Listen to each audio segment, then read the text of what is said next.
During the new year, my mother and I traveled 1,000 miles from Yeongju to the Z family estate. Everyone in the capital laughed, saying that as a merchant's daughter, I was coarse and ill-mannered far beneath a Z family son. I didn't argue until the banquet, when my mother gently brought up our marriage. Z Nangsu looked indifferent, mockingly saying, I hear merchants value profit. 10,000 taels to enter my Z family goose. Everyone was certain I would choose the latter.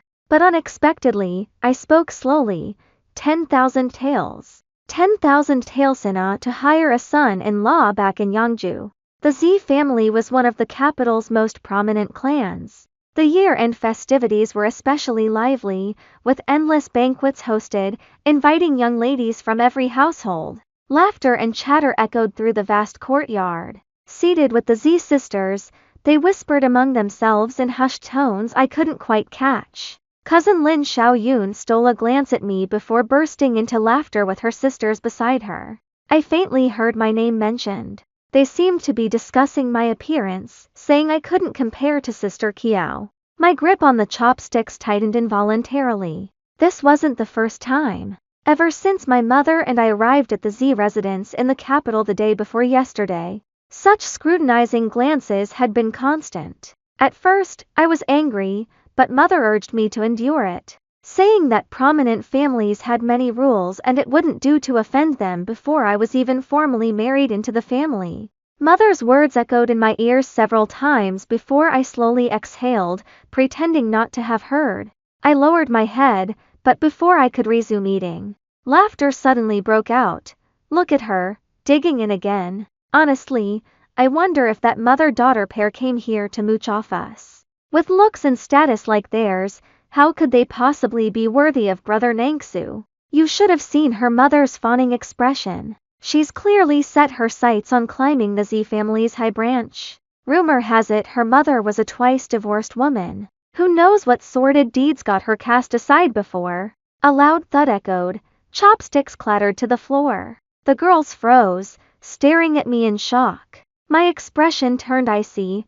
What nonsense are you spouting? They exchanged glances and fell silent at once. Just then, Zinangsu approached. Seeing the commotion, he frowned and asked in a deep voice, What's all this noise on New Year's Day? He was exceptionally handsome.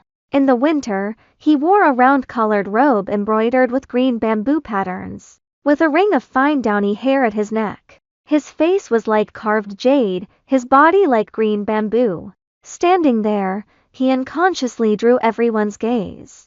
I instinctively looked at him, about to say they weren't respecting my mother. But before the words left my mouth, C's cousin cut me off. She pointed at me with a grin and said, Cousin, your fiancé must not have eaten well. Just now at the banquet, she stared at a dish of grilled lamb and ate most of it. She looked like a starving ghost reincarnated. We teased her a bit and she got upset, even flinging her chopsticks. How uncouth. Her tone was spoiled and petulant. As she spoke, she stuck out her tongue at me and made a face. I trembled with anger. It's clearly you lot gossiping behind my mother's back. I started to walk over to argue with her, but Z Nangsu misunderstood. My wrist was seized. Z Nangsu's strength had grown considerably since our youth. With a fierce jerk, she flung me to the ground. Even through thick winter layers, I felt sharp pain in my knees and elbows. Tears welled up involuntarily. Z Nangsu looked down at me with a faint trace of contempt in his eyes. His tone icy. Xiao Yun merely made a jest, and you resort to violence? This is the Z household. You haven't even married and yet you have no right to lecture others. At his words, the crowd turned their gawking eyes toward me, murmuring with suppressed laughter. Never having endured such humiliation, my eyes instantly reddened. Yet I held back the tears, stiffening my neck to retort. They were the ones who spoke disrespectfully to my mother first. Z Nangsu couldn't be bothered to listen, snapping sharply, Enough! You've ruined this fine banquet. Is the chaos not already enough? I froze in place. Just then, a servant arrived outside the flower-adorned gate, calling out, Miss Kiao has arrived. Oh, Sister Kiao is here. Let's hurry over. She's the best at ice skating, must ask her to teach us. Come along, cousin. The crowd began to move. Lin Xiaoyun smiled as she stepped forward, tugging Zi Nangsu's sleeve to pull him along. Zi Nangsu glanced back at me, still sprawled on the ground, his brow furrowing slightly. But he was pulled away regardless. The crowd dispersed with a clatter. I brushed the dirt from my skirt and stood up. Dressed thickly for winter, I hadn't broken any bones. Just bruises on my elbows and knees, I reckoned. I knew nothing of ice games and had no desire to join the commotion.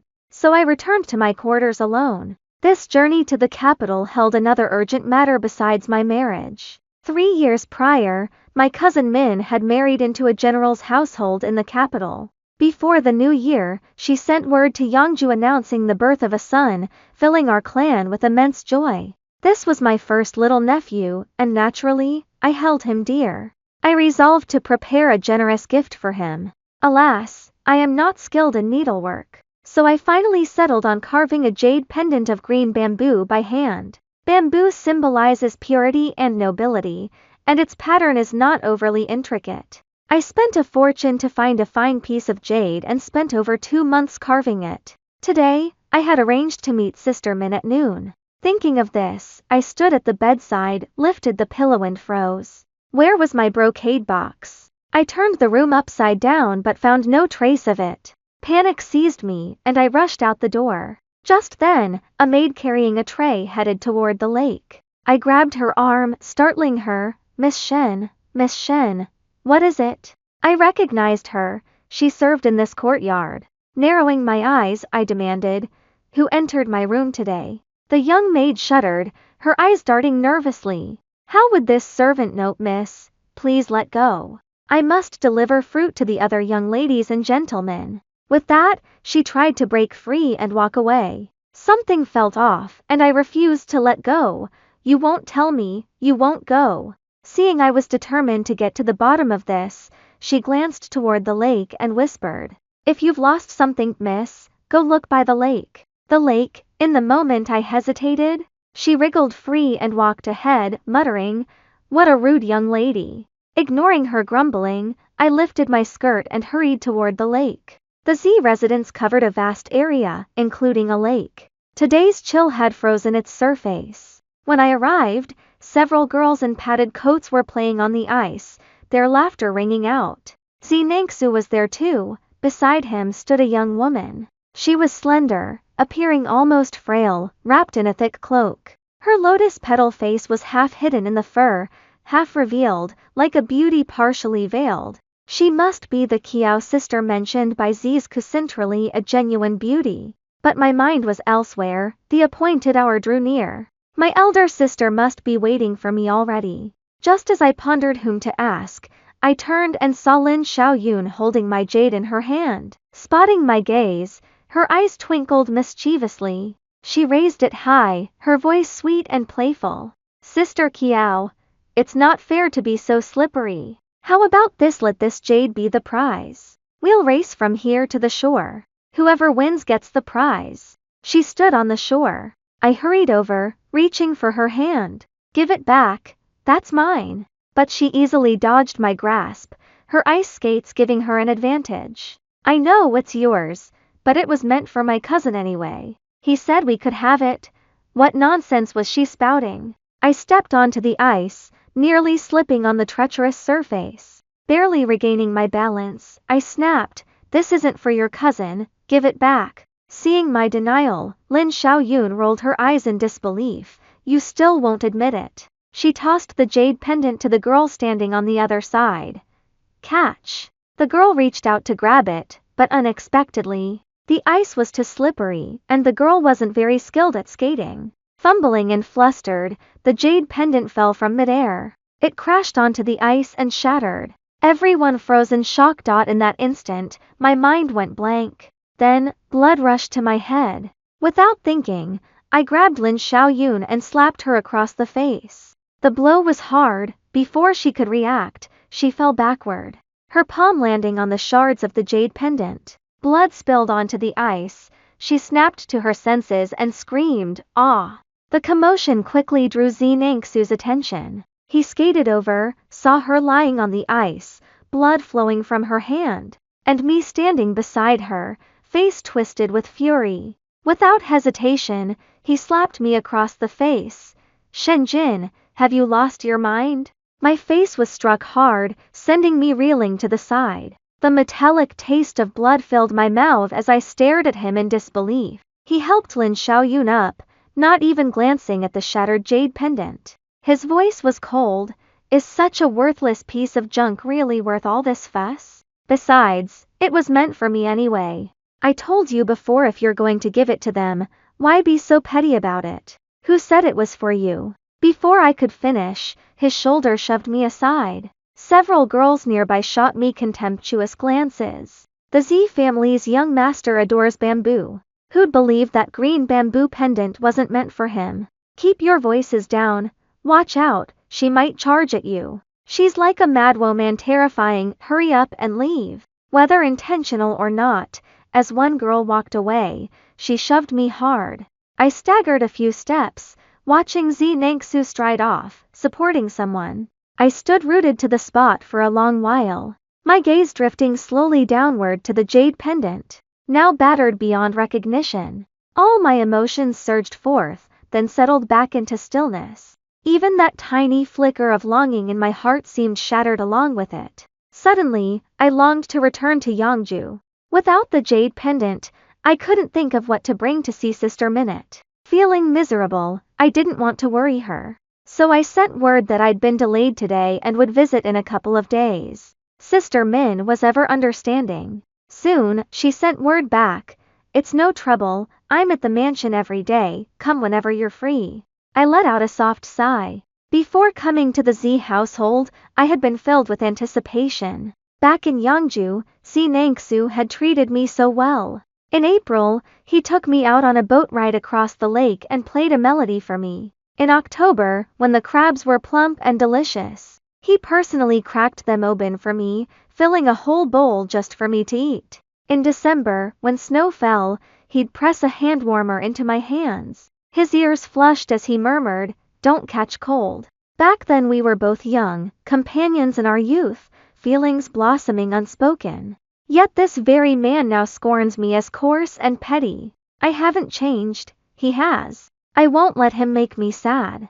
But why, oh why, do tears keep falling? I wipe them away again and again, silently cursing my own weakness. When my emotions finally settle a bit, a maid from outside calls, saying Lady Z requests my presence. I change into fresh clothes, compose myself, and head to the main courtyard. To my surprise, the main courtyard was crowded. Mother was there too. Spotting me, she hurried over with a smile. Confused, I still approached her and greeted, "Mother?" Z Nangsu stood on the other side, expressionless. His cousin, however, shot me a venomous glare, filled with malice. I ignored it and greeted Lady Z. Her response was neither cold nor warm. Noticing my glance at Z Nangsu, Mother's lips curved slightly.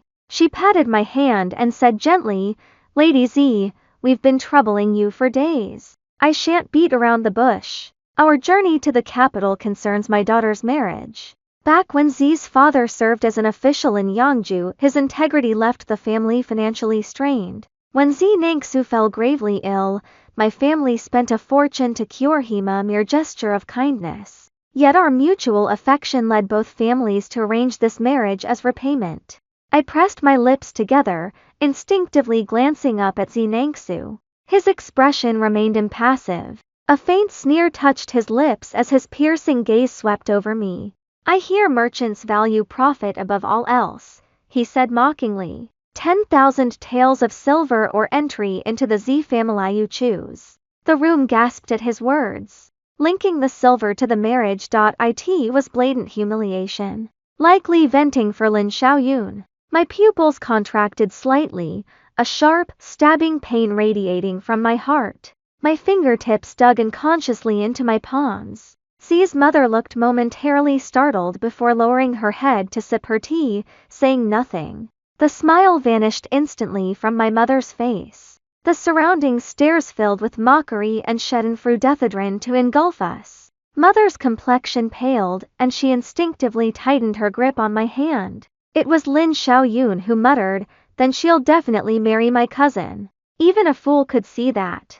This remark jolted the others into realization. It was merely a taunt. Who would pass up the chance to marry into the prestigious Z family? Under the watchful eyes of the crowd, I stared at Z Nangsu.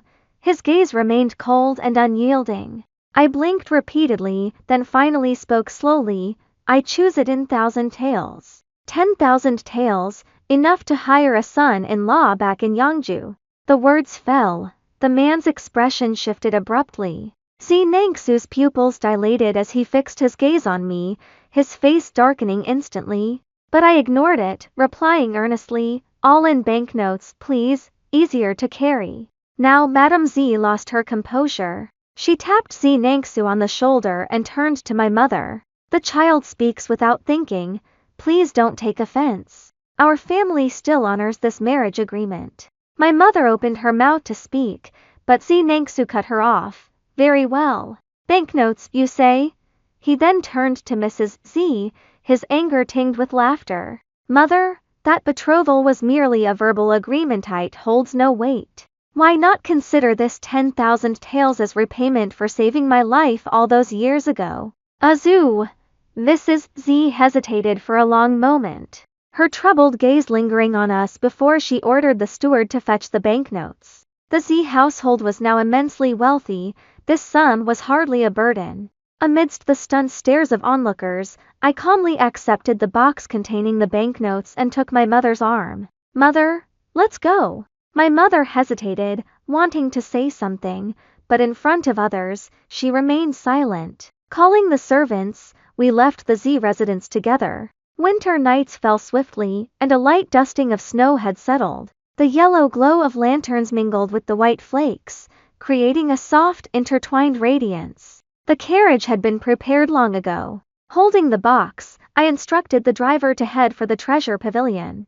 Inside the carriage, alone with my mother, she sighed before she spoke. I had expected her to blame me for abandoning the marriage. But instead, she placed her hand over mine. It's for the best. The Z family are no easy lot. We don't have their scheming minds, nor do we wish to contend with them. You were right to demand the silver. I froze, then could hold back no longer. Everything that had happened today poured out. The tears I'd restrained before others now surged like a rising tide before my mother, impossible to stem. Mother, usually so gentle, began frantically tugging at the carriage reins. Stop! I'm going to settle accounts with that ingrate. I stopped her. Forget it. The Z family was powerful and influential. We were just common merchants. How could we possibly compete? Getting away with the money was good enough. The thought of the large sum in my pocket lifted my spirits. I spent 100 taels on a gold locket at the treasure pavilion and stayed at the inn for the night. The next day, Mother and I went together to the general's residence to visit Sister Minute. Seeing us, Sister Min's face lit up with joy. She came out cheerfully to greet us, calling out, Auntie, Sister Jin. We embraced warmly, and I teased her with a smile. After all these years, Sister Min seems to have blossomed into quite the figure. She playfully chided me, your tongue grows sharper by the day. Once you're married and settled, you might just outshine me in radiance. At the mention of marriage, I fell silent. Min's sister knew my trip to the capital was for my marriage to the Z family, and she was genuinely happy for me. She spoke of the Z family's young master, a man of outstanding talent who had passed the imperial examinations at a young age, a rare young scholar of exceptional ability. But now, seeing the slight change in my mother's and my expression when the topic of marriage came up, her smile faltered. She didn't press further, instead taking my hand and leading me inside to see my little nephew. Come, look at him, suck a little rascal. The tiny figure in the cradle stared at us with wide, round eyes. A perfect little angel, utterly adorable. My heart melted instantly. I reached out to touch his little feet and gasped, so tiny. Min Aji laughed aloud. You were just as small when you were little. I chuckled, but glancing around, I noticed no one else present. Is the general not at home? I asked. Why are there so few servants? At this, Sister Min's smile faded. Mother looked at her with concern. Has something happened? She shook her head repeatedly, forcing a smile. No, nothing serious. It's just that the border is unstable, so the general went to the front lines. There's no need for so many people at home, he should be back soon. My mother and I exchanged a knowing glance. Understanding the situation was far from as simple as Minazi described. The old general had passed away early, and the matriarch devoted herself entirely to vegetarianism and Buddhist prayers, managing nothing else. Minazi alone oversaw the vast household. With her husband now on the battlefield, she must live in constant fear and anxiety. Life couldn't be easy for her. The atmosphere grew heavy. To lighten the mood, I took out the gold locket and handed it to Sister Min. This is a gift I prepared for my nephew to meet you. Sister, please accept it on his behalf. How can I possibly accept something so precious? Sister Min waved it away, but I pressed it into her hands. This is a token of my affection as his aunt, you mustn't refuse. Only after I insisted did she finally accept it. After seeing her nephew and having a meal, Mother grew tired and retired to the guest room to rest. Min and I chatted idly in the main room. Suddenly, footsteps echoed in the hallway. Min paused her embroidery, her face lighting up with joy. It must be the general returning. She set down her embroidery handkerchief and hurried toward the door. But upon recognizing the visitor, she silently retreated back inside. Confused, I approached her side. What's wrong? She turned and patiently explained, it's my younger uncle. He joined the general on the battlefield at 16 and earned military honors. Unfortunately, he's a difficult man, fierce in his curses. I dare not speak to him much. Has he ever bullied you? After my experience with the Z family, I harbored little affection for the aristocratic youths of the capital. Seeing fear in my elder sister's eyes only fueled my anger. I declared indignantly, Sister, if you're unhappy at the general's residence, we'll return to Yangju. If we can't fight them, we can always evade them. I rattled off my words in a torrent. When no reply came for a long while, I looked up to find Sister Min staring wide-eyed, terror in her gaze. Me? Following her gaze, I turned my head and suddenly met a pair of eyes as dark as ink. At me. What the hell? First time I ever badmouthed someone, and I got caught red-handed. Outside the courtyard stood a man, young, barely past 20, clad in a jet-black robe. He stood over 6 feet tall, his features strikingly handsome, with narrow, slanted eyes slightly narrowed. He looked familiar to me. This man, I knew him. Years ago, when bandits ravaged Yangju, a youth wielding a crimson-plumed spear led men to sweep away the outlaws, restoring peace to the city. But why I remember him is because of an embarrassing incident. He came to eat at my family's shop without any silver. My parents were busy at another shop, leaving me to mind the small eatery. I was only 11 or 12 that year, unaware he was a great hero. Seeing him eat without paying, I refused to let him leave. I tugged at his sleeve and declared, if you won't give me money, you have to stay and wash dishes for my family. His expression turned fierce, and I grew frightened, tears welling in my eyes. Seeing me on the verge of crying, he lost his composure and fumbled to placate me. I'll wash them for you, don't cry. I held back my tears, my little face set in a stubborn frown. Then you wash them, I said. Only after watching him scrub 100 bowls and plates did I finally let him go. Thinking back now, I blushed in embarrassment. Sometimes it's better not to have such a good memory. But surely he wouldn't remember such a trivial matter? Sure enough, he only glanced at me, failing to recognize me. He turned to Sister Min instead. Sister-in-law. The front lines are strained, and the treasury is empty. My elder brother sent me back to collect some silver. How much silver remains in the household? Min, who managed the household finances, looked troubled. She stammered for a long while, unable to answer. Pei Huiji understood immediately. He asked no further questions, merely furrowed his brow deeply before turning to leave. Thinking of something, I hesitated, then chased after him after all. Hey, he walked far too quickly, I only caught up to him at the courtyard gate. His eyelids lowered slightly, his voice flat.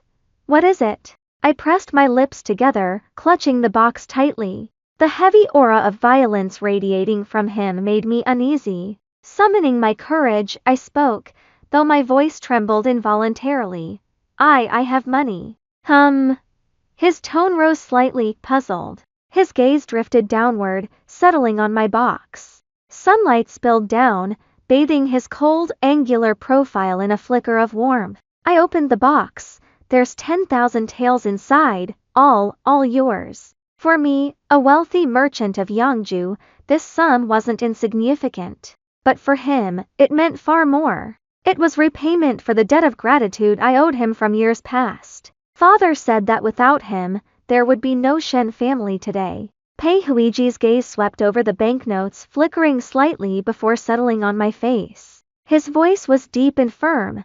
I do not accept gifts for which I have done no work. I am also a subject of Da Heng. It is only natural that I should contribute my share. I thrust the box into his arms, fearing he might refuse. Desperate to avoid rejection, I resorted to playing the family card. Besides, my elder sister is your sister-in-law. I ought to call you uncle. Well, if that's too awkward, perhaps uncle could keep an eye out for me at the barracks? Look for a handsome young man with a good temperament, preferably holding some official position, though it needn't be too high. My sister Min and I are very close. I simply couldn't bear to see her suffer. If the war ended sooner, our family could reunite sooner. Besides, this silver isn't mine anyway, spending it won't hurt. At the word brother-in-law, the man's brow furrowed repeatedly. Finally, he fixed me with a deep gaze and said, "That's easy, I have someone ready." I blurted out,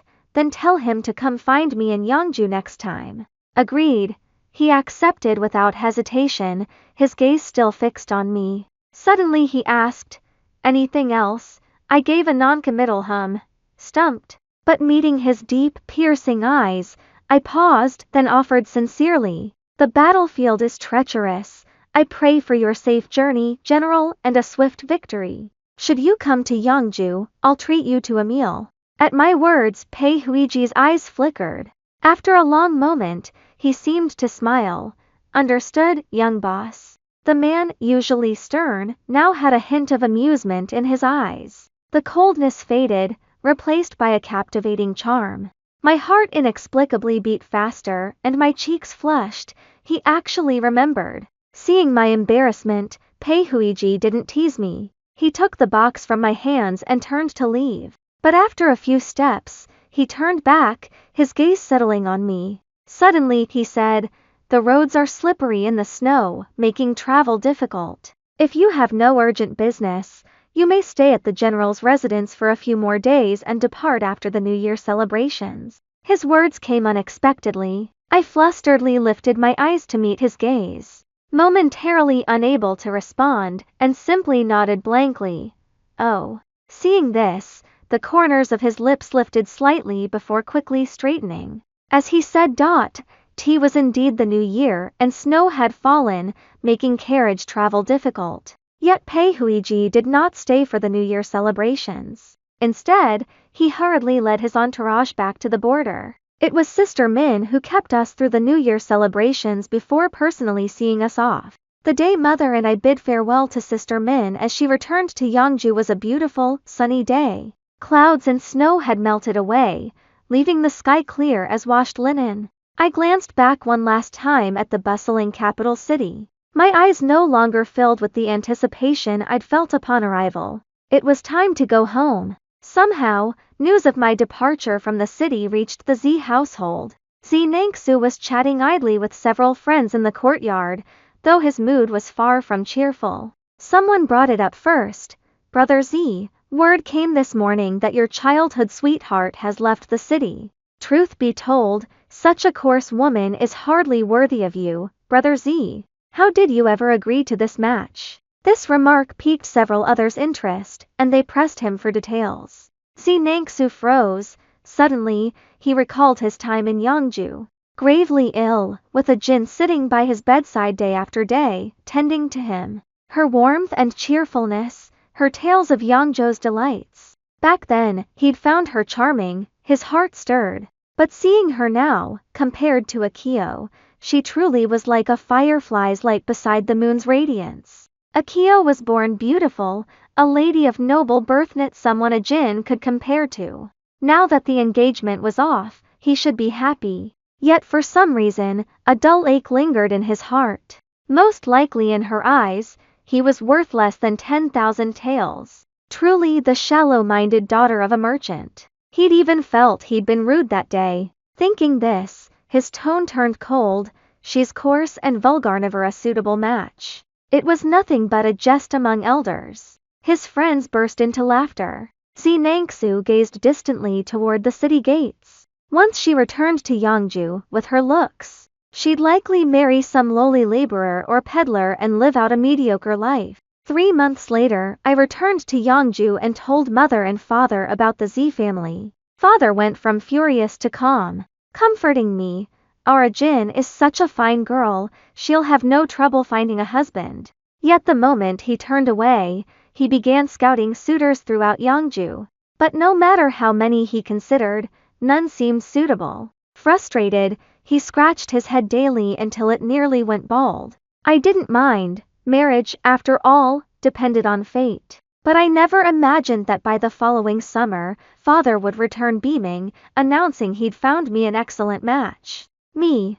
What kind of match? Father gave a mysterious smile. It's a good one. The in-laws are easygoing, you'll meet them in a few days. I was puzzled but didn't dwell on it. Lately, banditry had been rampant in Yangju, and the number of displaced people had swelled. Fortunately, this year's harvest was decent, so mother and I ran a soup kitchen to do good deeds. Just as the soup pot ran dry and we were packing up, those who hadn't gotten their turn suddenly rushed forward to grab it. In the chaos, I was shoved to the ground. Someone stepped on my calf, and excruciating pain shot through me. Instinctively, I crawled outward, but the next moment, a piercing whistle cut through the air. An arrow struck the wooden pillar.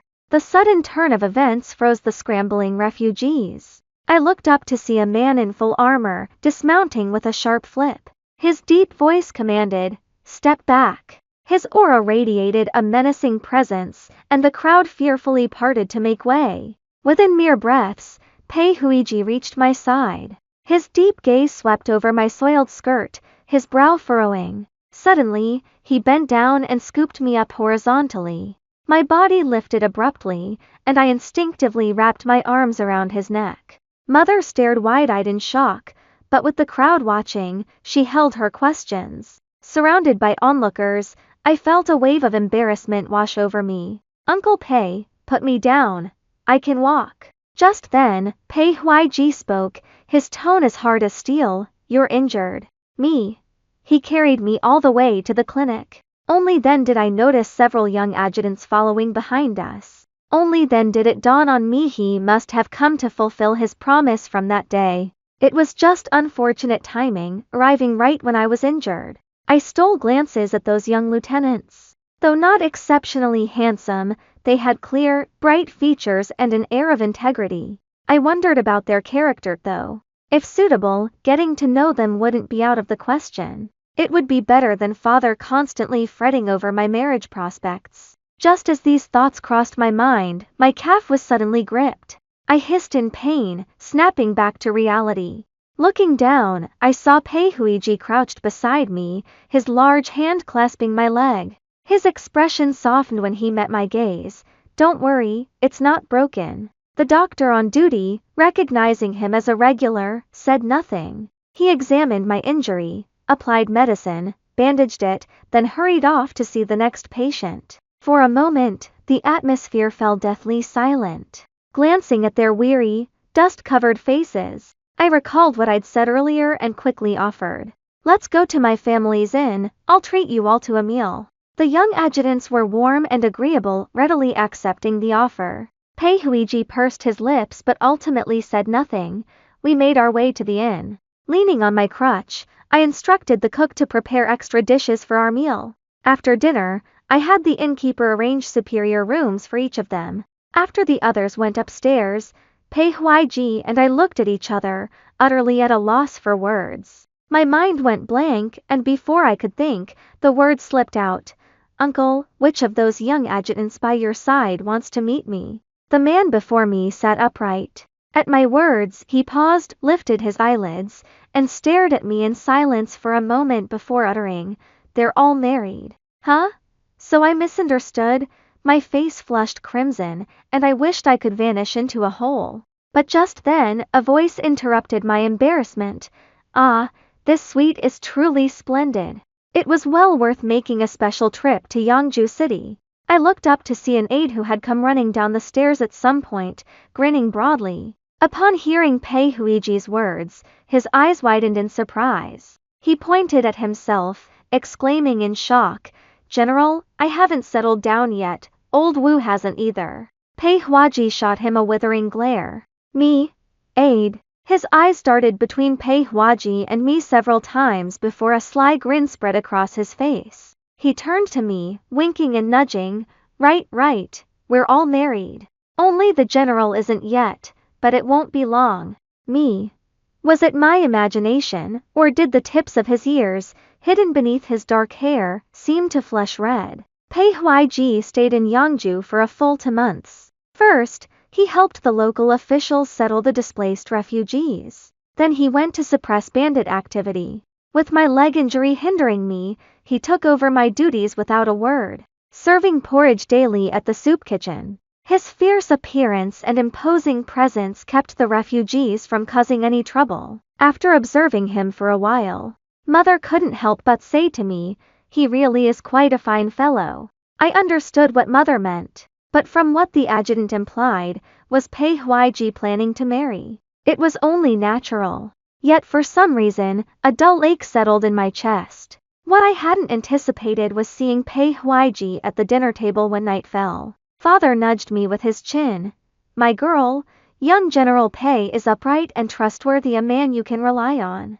This time, I was the one taken aback. Later, Father explained that after winning the battle, Pei Huaiji had requested gold, silver, and jewels from the palace treasury. He'd sent word to Father immediately, expressing his intention to propose. That's why the Shen family had so much silver to spare for charitable deeds. Yet after days of living together, Pei Huaiji never mentioned it once. I felt both astonished and bewildered, mixed with an indescribable flutter of joy. For a moment, I didn't know what to say. Only after dinner, as I saw him out the door, did I blurt out, "Why did you suddenly ask for my hand? And why didn't you say anything sooner?" 2 questions in quick succession. His footsteps faltered slightly. He turned back, his gaze earnest. "The day you gave me 10,000 taels of silver, I already wanted to marry you. But we hadn't spent much time together, and I didn't know you well enough. These past 2 months, I wanted you to get to know me better before making your decision." He knew where that silver had come from. She had endured every hardship at the Z household. The silver she received from breaking off her engagement was given to him without hesitation when she learned of the border crisis. Such a good girl deserved to be cherished. I stared at him in a daze, feeling an inexplicable softening in my heart. Suddenly, he added, "Your elder sister and nephew miss you terribly too." Catching him stealing glances at me, I found myself smiling faintly. Shall we go to the capital together then?" At my words, his eyes brightened and the corners of his mouth lifted. "Yes." News of the young general of the Pei family's impending marriage spread throughout the capital in mere days. The Pei family, fresh from a victorious campaign, now enjoyed the emperor's favor, attracting countless eager suitors. Xi Nangsu naturally received word and sent servants to prepare a lavish gift, personally delivering it to offer congratulations. What he hadn't anticipated, however, was spotting a familiar figure in the crowd. Fan in hand, I stood beside Pei Huaiji as we exchanged vows. My elder sister Min stood nearby, smiling so broadly her mouth couldn't close. My mother-in-law, a woman of quiet temperament, offered me no hardship, merely sipping her tea with detached composure. When the ceremony concluded, a maid supported me toward the bridal chamber. But as I turned, I met Xi Nangsu's gaze. His eyes held shock, bewilderment, and a deeply concealed unwillingness. I said nothing. I walked past him without a word and entered the bridal chamber. Nangsu stared blankly as my figure receded into the distance. A familiar friend beside him patted his shoulder. Hey, that bride looks awfully familiar to me. She bears a striking resemblance to your childhood sweetheart. Nangsu's lips twitched, yet no words came out. He was likely thinking, how could I marry Pei Huiji? How could I possibly marry Pei Huiji? Sitting in the bridal chamber, I recalled Nangsu's expression from earlier and suddenly found it amusing. If I hadn't married him, wouldn't he be happy? Why all the pretense then? My thoughts churned endlessly, and I lost track of time until I heard familiar footsteps. My heart clenched without warning, and my fingers instinctively tightened around the hem of my skirt. With a creak, the man pushed open the door. I lifted my eyes slightly, meeting his deep, dark gaze. Candlelight flickered, casting a faint blush on his cheeks as he stumbled toward me,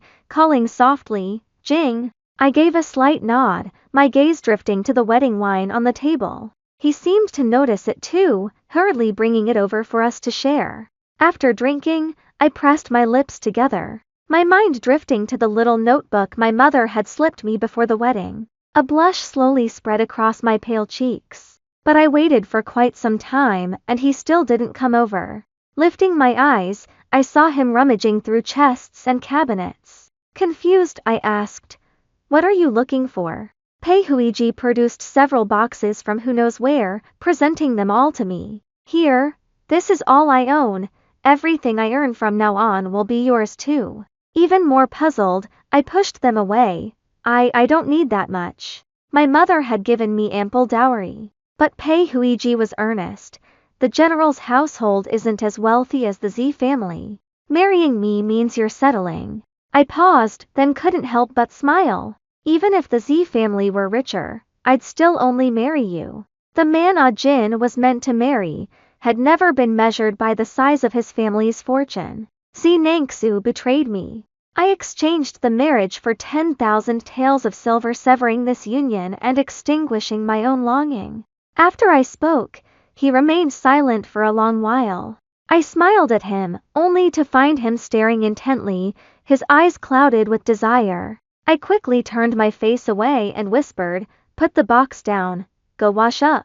"All right," he croaked. When I emerged after washing, he sat on the bedside. My gaze drifted downward involuntarily. He wore only undergarments, a prominent bulge at his waist. Meeting my eyes, the lust in his gaze intensified, like flames burning. Unable to hold back, he pulled me into his embrace. His broad frame enveloped me completely. His rough hands dug into my waist, and I couldn't stand the ticklish sensation.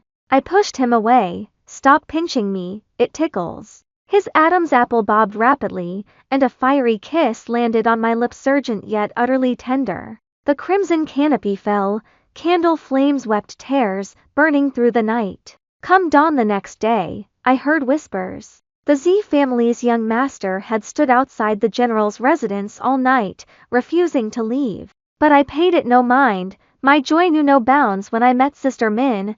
"Sister. You should call her sister-in-law now." A man standing nearby, bearing a slight resemblance to Pei Huiji, corrected with a faint smile. "This must be Pei Huiji's elder brother, Pei Huichu." Compared to Pei Huiji's sternness, Pei Huichu was much more gentle.